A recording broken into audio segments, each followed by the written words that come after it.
sama gars yi maa ngi leen di ziar tey nag PM ak président tout le temps ñu doon wax focus leen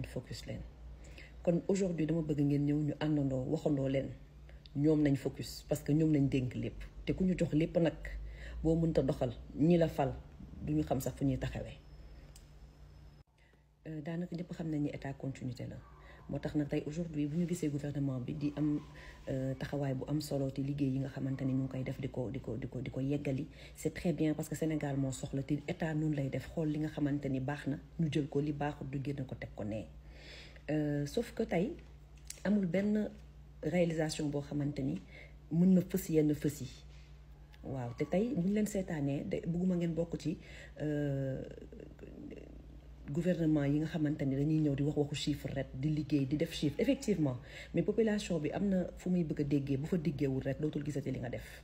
surtout que une population boo xamante ni du ñu jug di leen éduquer parce que ay xale lañu jeunes yee fi ëpp. léegi nag boo nekkee état nga maîtriser woon trop li nga xamante ne mooy sa communication avant bi nga nekkee à l'opposition bi nga ñëwee nga gis ni yaa ngi adopter les méthodes traditionnelles c'est parce que y a un problème aujourd'hui am na lu bëri loo xamante ni teg nañ ko mais mënul sax feeñ parce que environnement bi c'est pas propice voilà man toog naa jël retrait di déglu di xool mais gisuma daal vraiment am na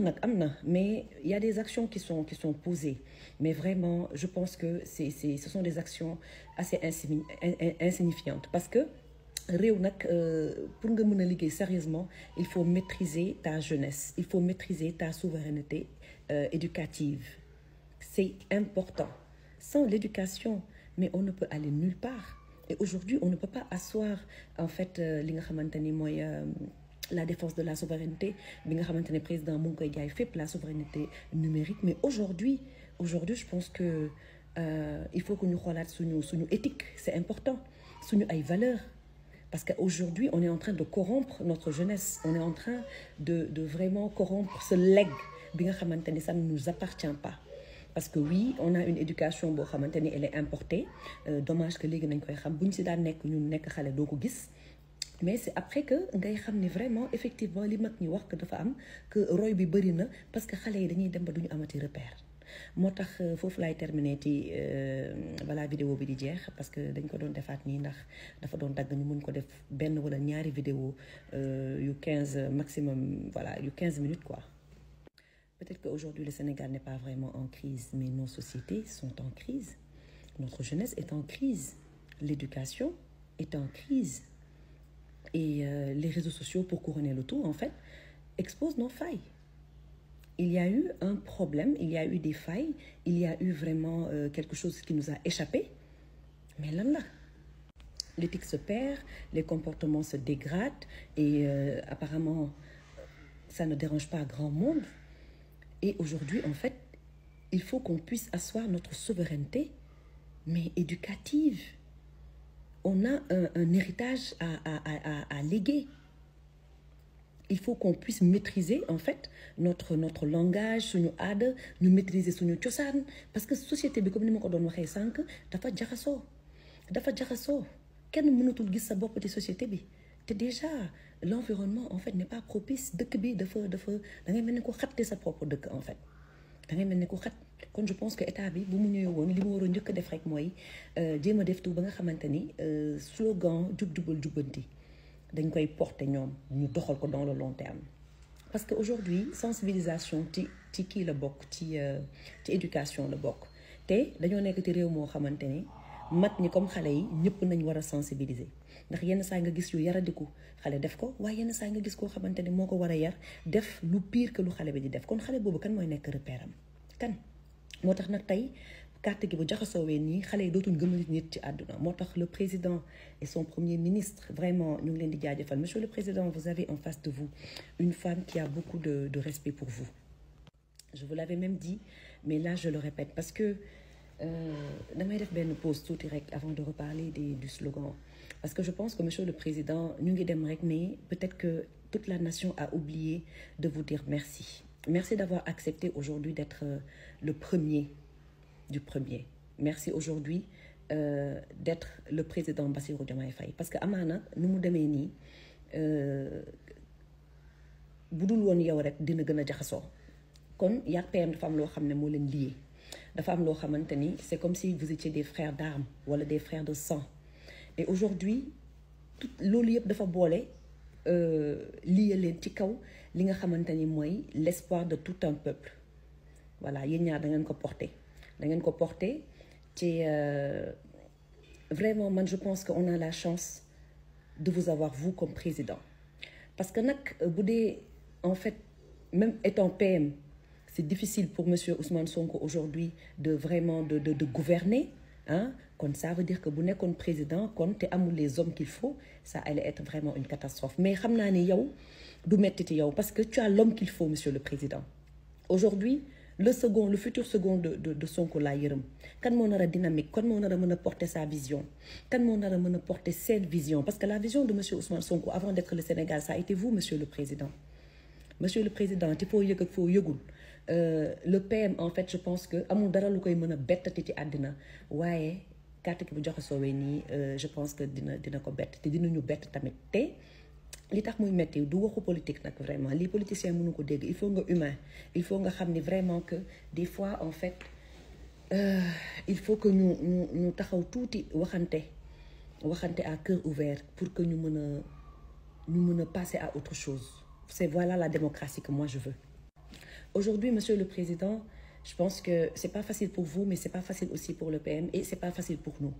moo tax génn gi nag baax na ci sax génn gi baax na ci PM tamit nattaan boppam tuuti xam ni nit ñi nee nañ tekk rek waaye ñu ngi koy bàyyi xel waxuñu ko dina yomb mais tey dañoo am ay nawle te mu am ñoo xamante ni dañ leen voteel kon ñooñu nga xam ne ñoo leen voteel tey waxuñu ko problème du am de si parce que waxoon ngeen sax yéen meeting ba Mbour que ça n'allait pas être facile waaye que di ngeen dem ku ci jàdd ñu xëccaat la ne la déet fa nga jël baaxul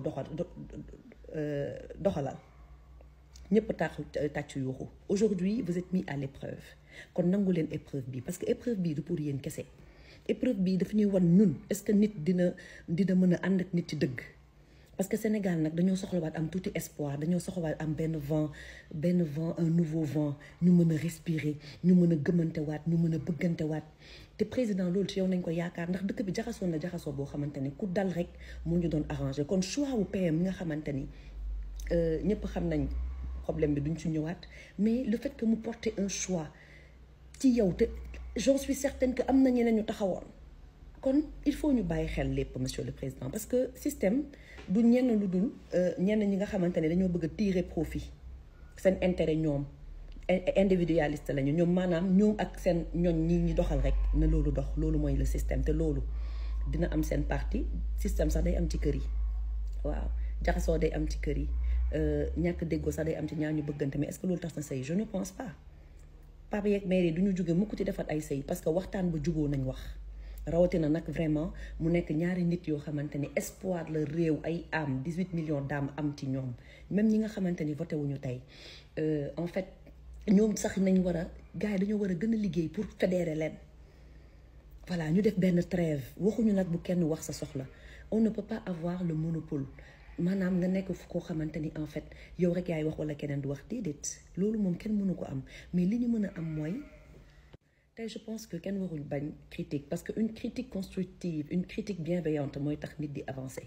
voilà mooy tax nit di avancer kon bu ñu nekk ce peuple là bi nga xamante ni les femmes sont dénigrées les enfants sont mal fagotés mal nourris bu ñu nekk ce peuple bi nga xamante ni nous sommes un peuple de croyants kon dañoo war a nekk référence muy catholique di jullit dañoo war a nekk référence ñun les sénégalais parce que nag waxuma la sax jullite mais tey suñu culture rek suñu aada ak cosaan baax ak xam teraanga mu ngi ñuy réer kon on est en train de corrompre notre en fait ce peuple là te gis nga bu ñu ko xasee ba corrompre yegg ci degré boo xamante ni wallahi bu ñu fi amoon sax yonent bu fi nekk bu fi nekk wallahi yërmande yàlla bu waree wàcc di ngeen xam ne ñun ay jaam kese lañu bu ñu fa yegg am na ñoo xamante ne bëgguñu jàmm bu ñu fa yegg nañ ñu yërëm aujourd'hui même au Sénégal des gens veulent donner leur avis ils ont même peur de se faire insulter parce que wax yombul dinañ la attaquer fu nekk dinañ la wax loolu ne mais loolu yëpp amul solo de suñu der yi amul solo mais nag ay xol nañ yor kon xol yi bu mu yàqu bu xolu sénégalais yi yàqu ci PM wala ci président ñun yéen nañu am.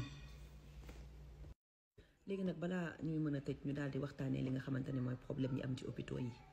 da ngay dem urgence turu urgence doo nga fa ne on te traite pas bien on te traite très mal et aussi du ñu yem seulement ci patients yi sax ça veut dire que service bi ñuy joxee ci service public yi vraiment qualité service bi c'est médiocre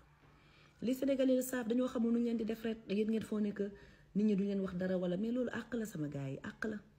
kenn baaxul joxewu ma moral kenn am naa lu ma doy mu bëgg tubéy mais li Sénégalais yi wax mooy dëgg dañoo war a assainir fépp ba pare médecins yi tamit boobu ba tey ñu ngi toog di def ay revendications mais nit naka la mënee bëree problème ba pare di mën a faj ak xel mu sell mënta nekk ça ne justifie pas nag quand même le traitement bi nga xamante ne ñenn ñi dañ koy am ak patients yi non rien ne le justifie fii dañoo war a defaat sa éducation pour que nit mën a am amour du travail lépp nañu war a xoolaat parce que sénégalais yi dañuy bëgg liggéey mais boo leen joxee liggéey xool leen seen entourage rek koo jox xarmat wala yenn liggéey yi mais non bu dee 100 ouvriers 10 yi ñooy sérieux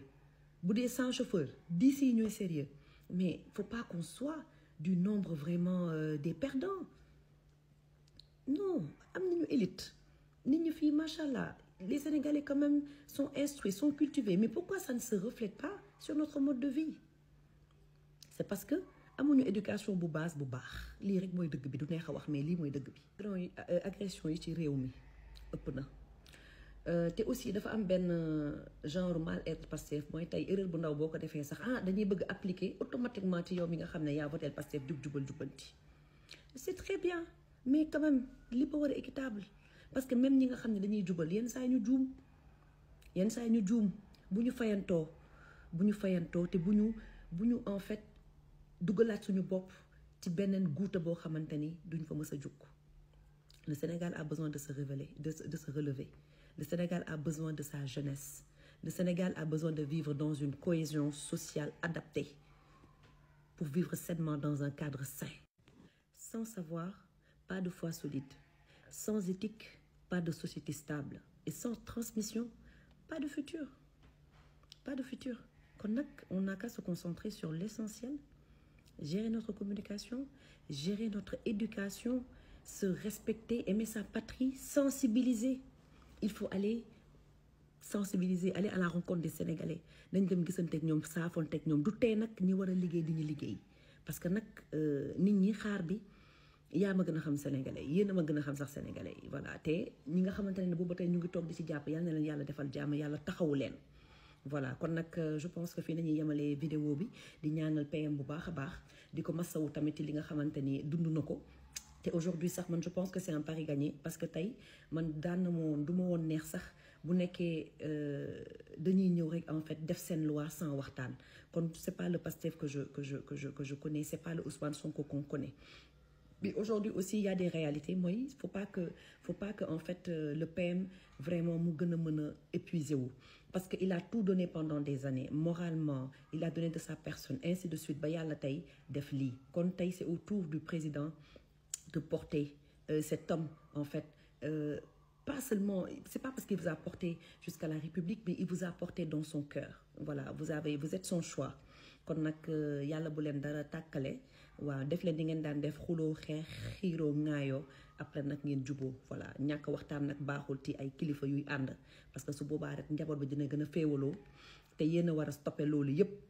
parce que nag da ngeen am ay noon da ngeen am loo leen ñu waxoon ngeen jaay ñu ko ñu bëggoon un système qui change mais on ne veut pas d'un système dans un système loolu c'est un poison et je pense que les Sénégalais ne vont pas l'accepter voilà te xam naa ne sax du ñu yegg foofu voilà du ñu yegg foofu kon nag yal na leen yàlla defal jàmm te tamit ngay gën a ñëpp ngeen di gën a ubbeeku en fait na DG di ubbeeku ministre yi nañ wàcc voilà vous êtes vraiment te benn air boo xamante ni ñun yaakaaruñu woon sax que dina am ay ministres yu tëju bon pas pour man sax personnellement sincèrement mais pour ñi nga xamante ni en fait dañuy soxla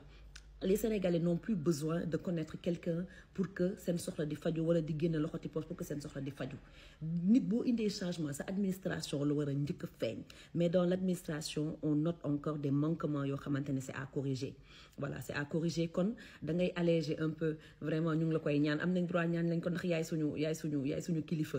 voilà ñun ñooy njaboot bi kon doxalal ak sa PM xel yi mën a dal parce que sinon dina nekk benn xaajaloo boo xamante ni taluñu benn guerre interne voilà wala ay problème crypto personnel nañ continuer di doxe di joxe